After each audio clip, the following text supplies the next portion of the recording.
In the shadows of the empire, there lived a man, Cyan Vert, the Duke's illegitimate son and the greatest assassin in the land. His entire life was spent in the shadow of his brilliant, righteous brother, clearing the path for him. And in return for his loyalty, he got betrayal. Stay safe. The promise he once made still echoes in his ears. The irony? That very promise became the blade aimed at his throat. He'd given everything for his brother, even shouldering the guilt of killing his own sister, only to be cast aside like trash. But now, he's freed himself from those burdens. The debts from his past life, he'll repay them all one day, with interest. Because the bastard who betrayed him, the brother who personally pushed him into the abyss, is now sentencing him to death with a cold, unforgiving glare. You died here today. The cold words came with a blow that could shatter stone. Pain, despair. Was this how his short life was meant to end? In the final moment before his consciousness faded, Cyan Vert's story came to a close. Or so it should have. When Cyan opens his eyes again, he finds himself back in his childhood. His body is weak, his memories a chaotic storm. A girl beside him asks with concern, "Are you not feeling well? Why does it seem like you've turned good? Good? Nah, bro. He's just been reborn. And he brought a lifetime of hatred and memories back with him. Everything around him feels both familiar and strange. People care for him, thank him, and now there's even a magic sword with a mind of its own wanting to be his servant. This sword, there's something different about her.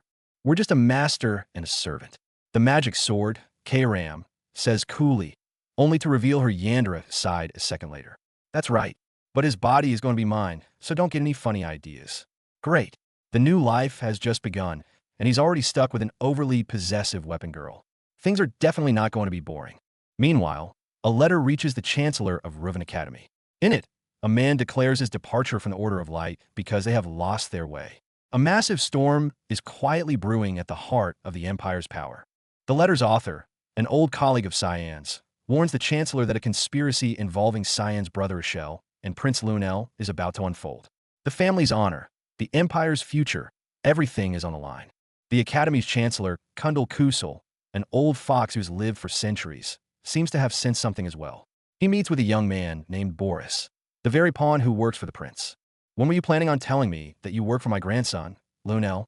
The old Chancellor's probe is direct and sharp, but Boris just smiles and retorts, "Can you tell me why you came to the Academy?" This conversation is a chess game of power and probing. "I'm looking for someone." The Chancellor's answer freezes the air. He warns Boris not to mess with the person he's looking for. The sheer pressure in his voice makes the room tremble. Yet, Boris simply accepts the advice with a smirk. These two schemers are both playing their own game in the dark. And our protagonist, Cyan, is enjoying a moment of peace, writing something down. Reborn, he possesses insight far beyond his years. He knows a storm is coming, and he is its very eye. At the same time, a dark force is making its move. They've set their sights on a target and plan to destroy everything around her first. A young man with glasses is summoned. A conspiracy targeting those close to Cyan is about to begin. In the academy, an instructor named Sirika seems to have taken a keen interest in Cyan. But her curiosity quickly leads her to someone she shouldn't have provoked. She discovers Cyan's secret and comes face to face with the eyes of a top-tier assassin hidden beneath a hood. "Follower of the Black Mist?" The moment those words leave Sirika's lips, Cyan knows he's been exposed. No hesitation, no wasted words. The battle ignites in an instant. The power of the Black Mist surges forth, purple sword light tearing through the darkness like lightning. Amidst the roar of a hellhound, Cyan unleashes the true might of the Empire's #1 assassin. This is who he really is. You open up a subspace. Sirika is stunned. She never expected this seemingly ordinary kid to wield such terrifying power. A domain that shuts out all outside magic. The Mist Domain. In here, Cyan is the master. "I don't know how you found out who I really am." Cyan's voice is bone-chillingly cold. "But since you're so eager to meet your end, I'll be glad to lend you a hand." His killing intent is unleashed, raw, and unfiltered.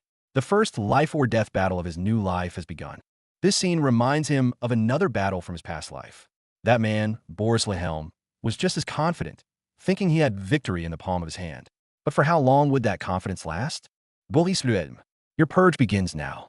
Upon those ruins, Cyan once declared war on the entire world. He was fighting against a whole rotten system. And now, he will walk that path once more. His thoughts return to the present. This new life is laced with a warmth he never knew before. His little sister Nana, whom he once saw as a mere tool, now playfully jumps into their father's arms. This simple happiness is both alien and precious to him. He asks Sirika to train Nana to prevent the terrifying power within her from going berserk again. He has to protect her, even if it means putting her through harsh training. This is his duty as a brother and his penance. He can't let the tragedy of the bloody banquet happen again. The images from that massacre are still a nightmare he can't escape. But this time, he won't let anyone get hurt. Thinking this, a cold smile creeps on his Cyan's lips. He's already set the board. He's tasked Sirika with purging the instructor hiding in the academy, Boris. Yes, that Boris. As a fellow instructor, Sirika has countless opportunities to get close to him, providing the perfect cover for her mission. Of course, he knows Boris is no pushover. That mysterious tome and his connection to the mist make the man extremely dangerous. But the word retreat doesn't exist in Cyan's dictionary. When provoked, he'll only respond with greater force, crushing his opponent completely. Before setting off, a hilarious little interlude happens in Cyan's life. His companion Brian, a normal human, is eating Emily's special cooking without even flinching. Seeing Brian grow so strong, Cyan feels a genuine sense of pride for the first time. This guy, he's really gotten tough. After making sure his companions are safe, Cyan heads to the battlefield alone. He knows a tough fight awaits him. Sirika has already engaged the enemy, but it seems the situation is not looking good. These marionettes, they're the same kind that attacked the bloody banquet. Sirika discovers a shocking truth mid-battle. The enemy is stronger than she thought, and there's likely a massive conspiracy hiding behind them. But this is only the appetizer. A sick grin spreads across Boris's face. Still have to save room for the main dish and dessert. He's like a madman, enjoying this game of slaughter. Sirika's sword art, Misty Blade, is as beautiful as it is deadly. The 8 fluttering petals are like a death sentence, clearing out the small fry in an instant. But the real threat is the man holding the tome. Judgment Spear, high-level magic rains down, leaving Sirika breathless. These marionettes aren't just strong. They can perfectly read her every move. They're reading my every move. Faced with an absolute gap in power, Sirika is pushed back again and again. Boris's puppetry is nearly flawless. Finally, Boris detonates all his marionettes. A massive explosion consumes everything. In the devastating shockwave, it seems all will be turned to ash. There's this much magic stored up in them. Even Boris is surprised by the force of the blast. These are no ordinary marionettes. They're powerful magical bombs. Now, it's time you take your final breath. Boris raises his tome and unleashes his final attack, War Hammer. A gigantic golden hammer descends from the sky, crashing down on the defenseless Sirika. Slam! But just as the War Hammer is about to connect, another hammer bursts from the ground, blocking the fatal blow. A purple-haired girl has appeared on the battlefield, and in her eyes, the flames of vengeance burn bright.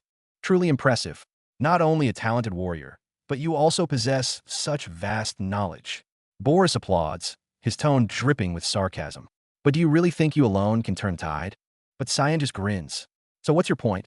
Facing a powerful enemy, he shows no fear, because he knows he's no longer the assassin who lived in the shadows. Sorry, but there's nothing I hate more than quitting.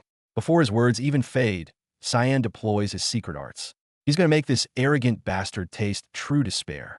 Familiar summon, Mammon the Greedy. A colossal demon erupts from the ground, roaring as it charges the enemy. This power makes everyone present tremble.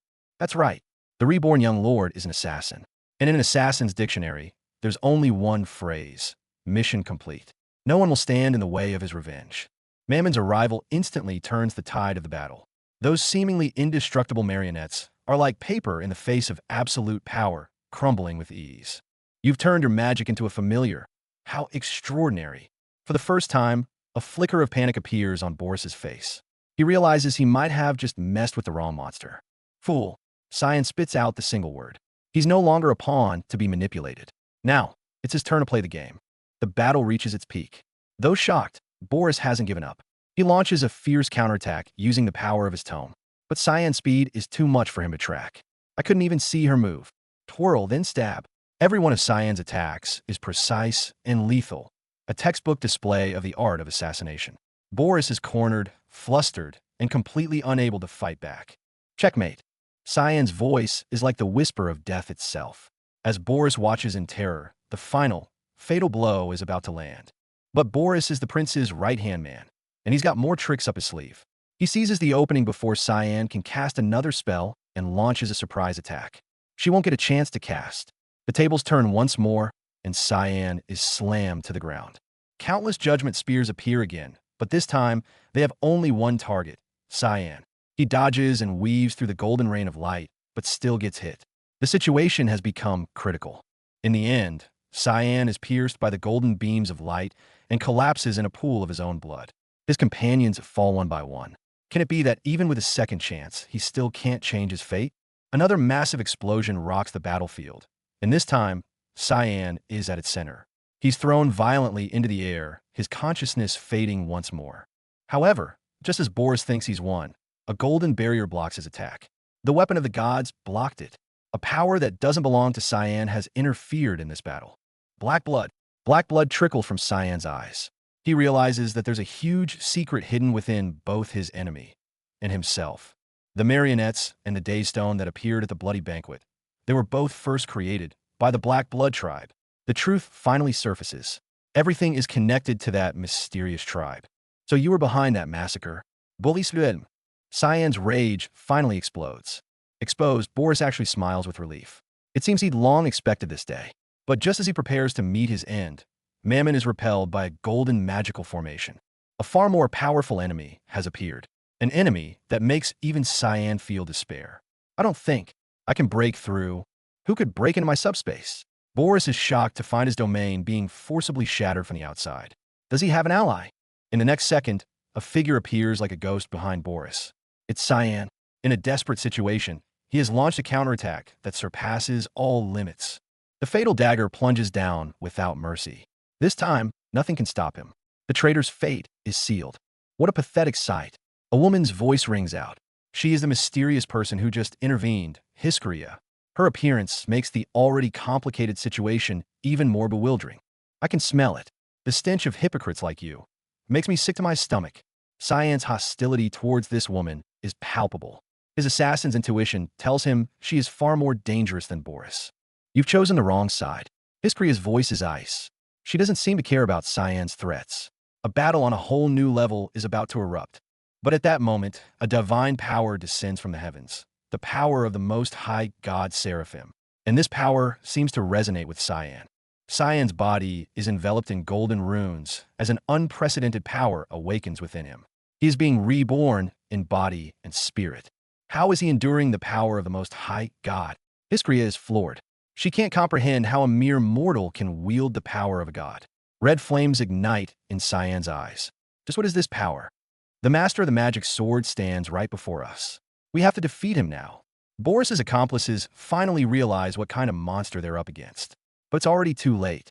In the face of absolute power, all resistance is futile. Cyan's blade shatters Hiskria's barrier, and, with it, all of their hopes. This boy is very dangerous. He is the mist that will block out the sun. Hiskria leaves behind this prophecy before vanishing. And she's right. That mist is Cyan Vert, an existence that will overturn the entire empire. The fight rages on. Cyan must finish all his enemies before Mammon's power expires. He knows that if this blade is destined to be pointed at his brother's shell, then he must break it. Right here, right now.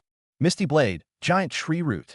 The furious sword energy coils around the enemy like sprawling roots, trapping them completely. This is the art of the assassin, and this is Cyan Vert's judgment. Secret art, demon fusion. At the final moment, Cyan merges with the demon inside him, unleashing world-destroying power. At this instant, he is no longer the Duke's illegitimate son, nor the Empire's assassin. He is simply himself. A tremendous explosion signals the end of the battle. Cyan Vert, the reborn young lord, has brought this chapter of his revenge to a temporary close with his own two hands. After the battle, Cyan's purge mission is declared a failure, but he managed to save Sirica. However, the rescued instructor doesn't seem very grateful. She even bites him. Didn't anyone teach you proper manners? Looks like Cyan's new life is destined to be anything but peaceful. After that major battle, Cyan needs a long nap. He and his companions arrive at the trade city of Brunel, but it seems trouble always finds him. The moment they enter the city, they sense something is off.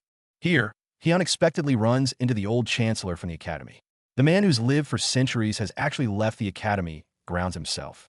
And the news he brings makes Cyan's expression darken instantly. The problem lies with the Shell and Lunel.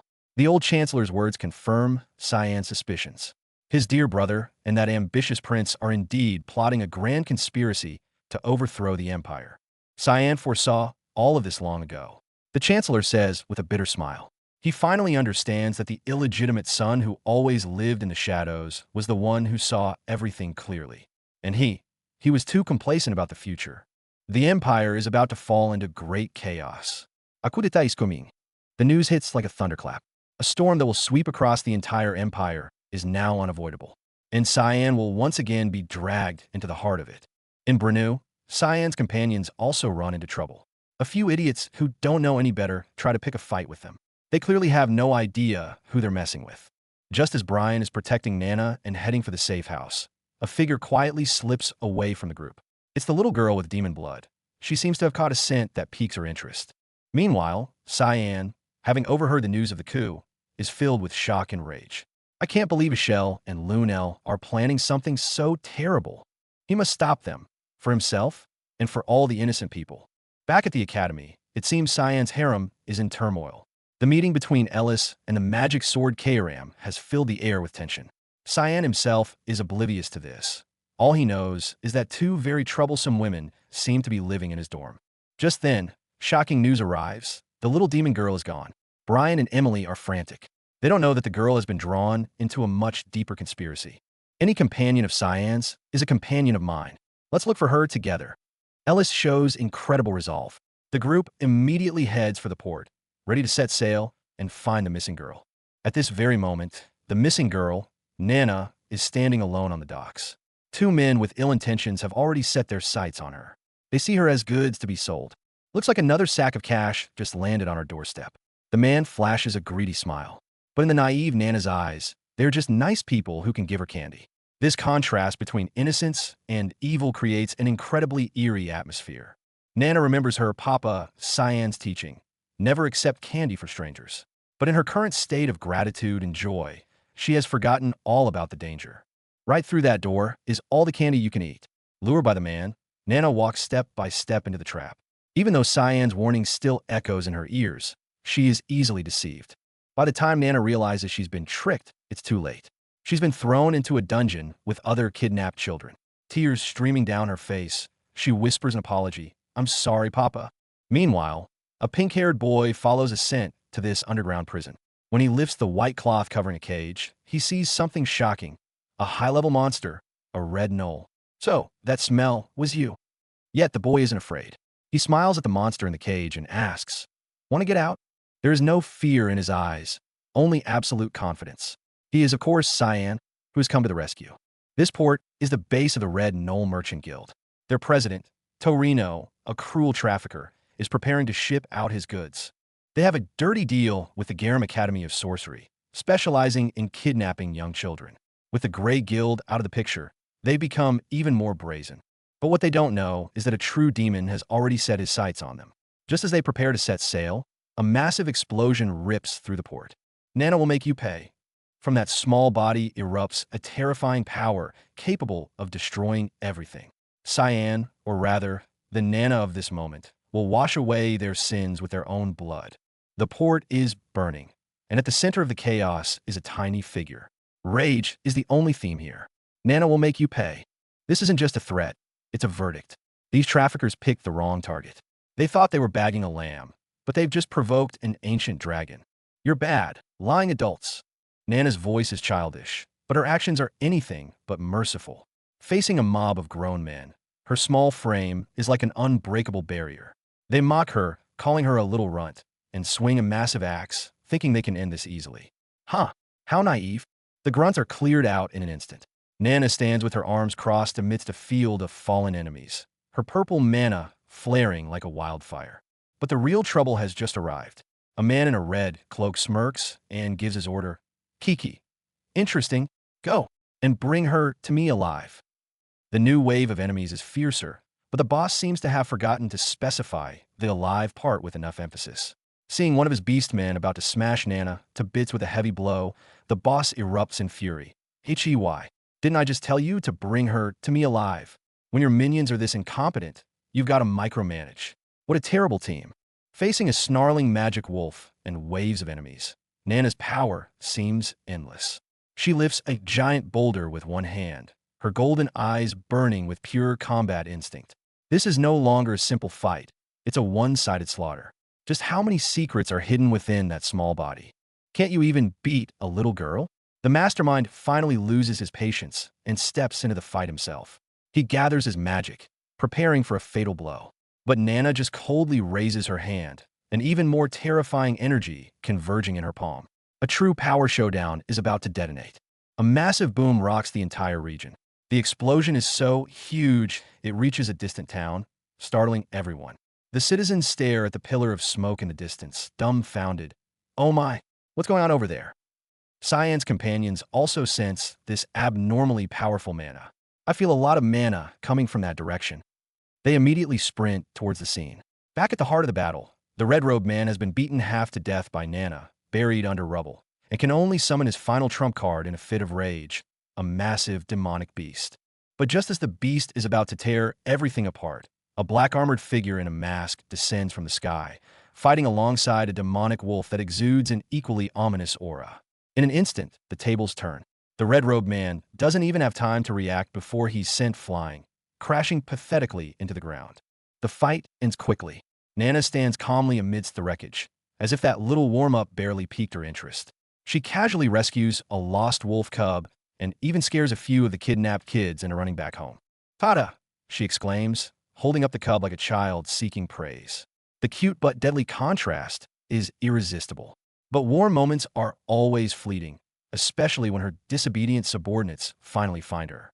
"If you don't go home, I'm going to eat you." Nana flashes a terrifying, stitched-together grin, scaring the kids into scrambling away. Yep, to handle brats, you gotta think like a brat. Having done her good deed, Nana mutters like a child waiting for praise. "Please be proud of me." Just then, a warm, large hand rests on her head. "Papa!" She looks up in surprise and sees that familiar figure. That's right, it's Cyan. He sensed Nana's massive burst of mana and immediately pinpointed her location. The safe house was empty. Brian and Emily had also run off to find Nana. "Brian and Emily are going to get an earful when I find them," Cyan thinks, gritting his teeth.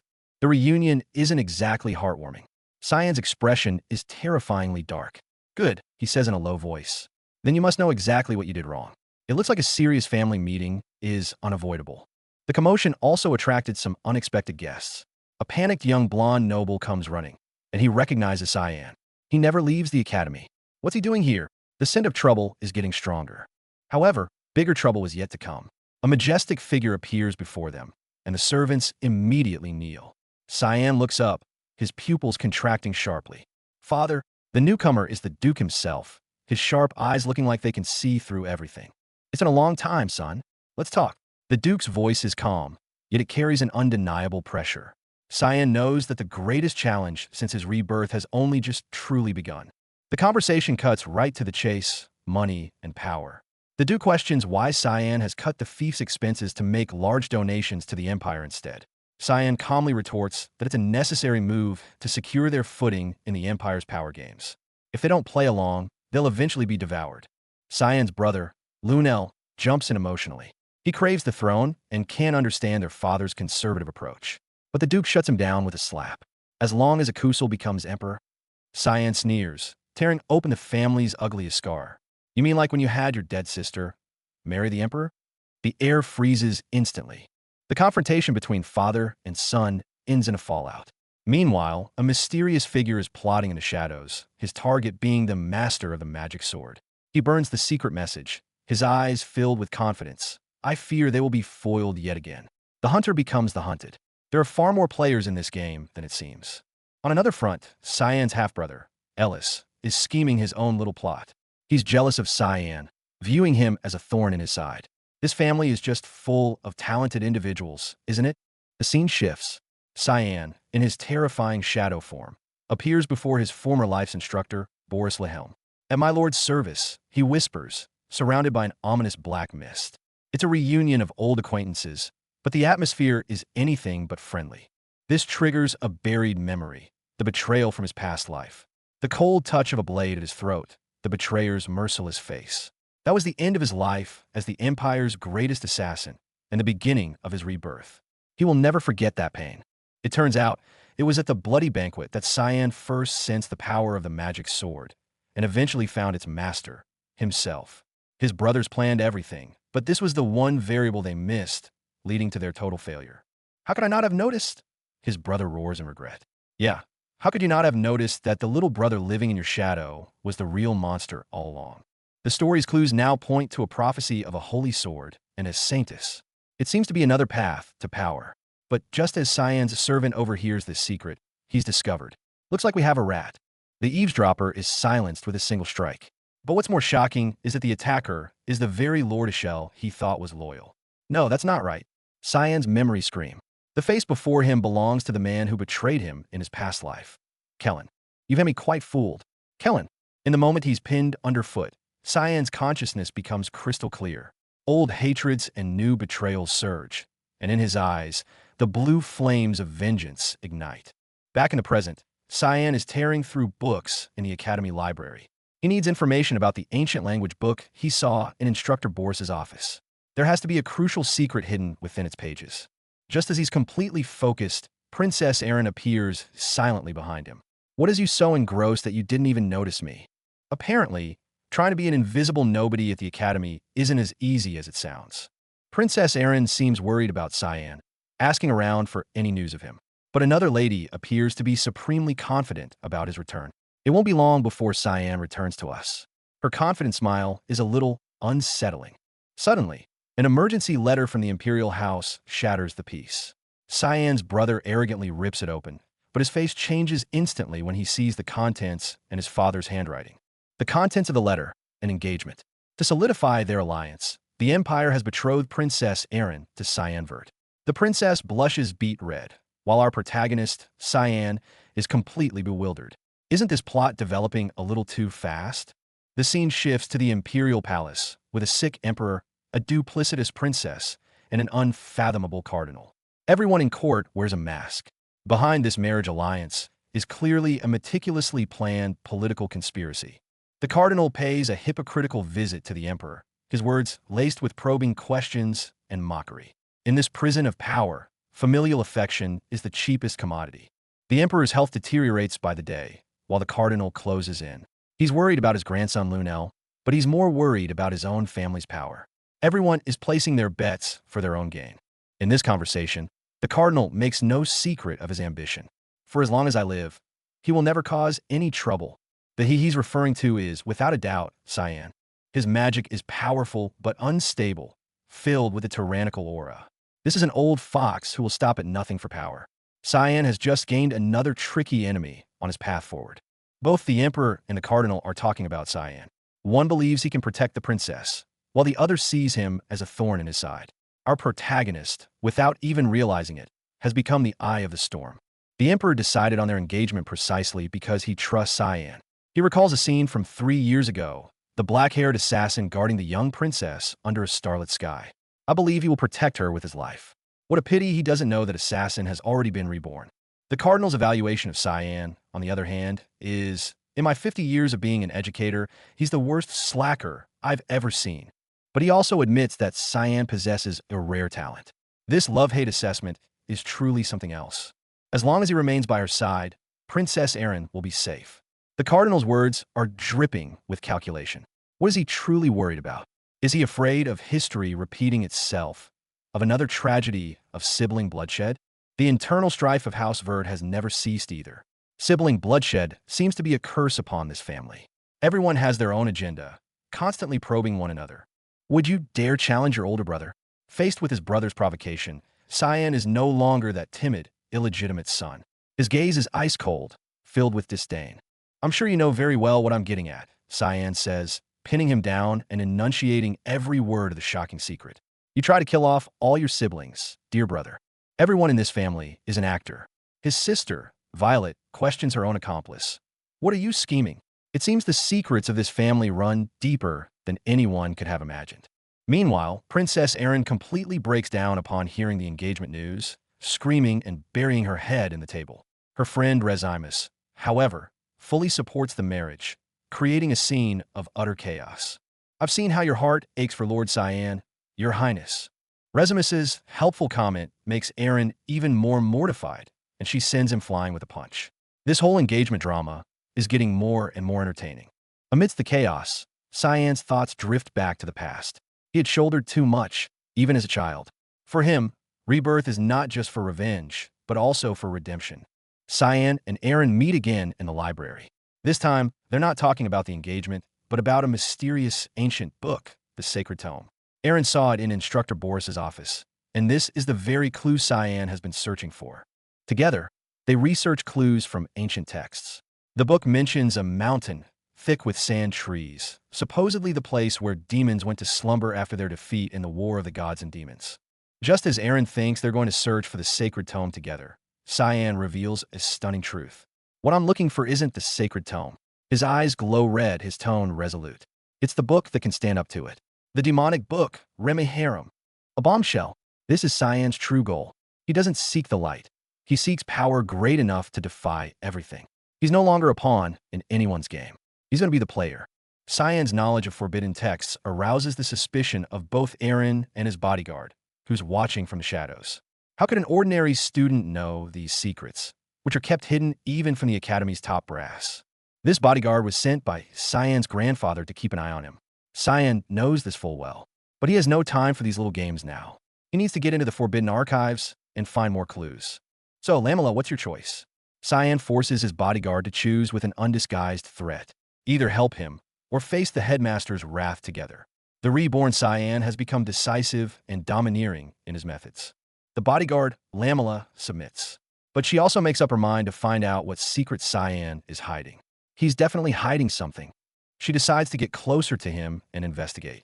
Just as Cyan is hitting a dead end, his friend Seth, the muscular guy with glasses, sidles up to him. Times like these you can open up to an intellectual and sensitive friend, such as myself. Cyan mentally rolls his eyes. His brain is probably just another lump of muscle. He has zero expectation that Seth could possibly help. But unexpectedly, a breakthrough is just around the corner.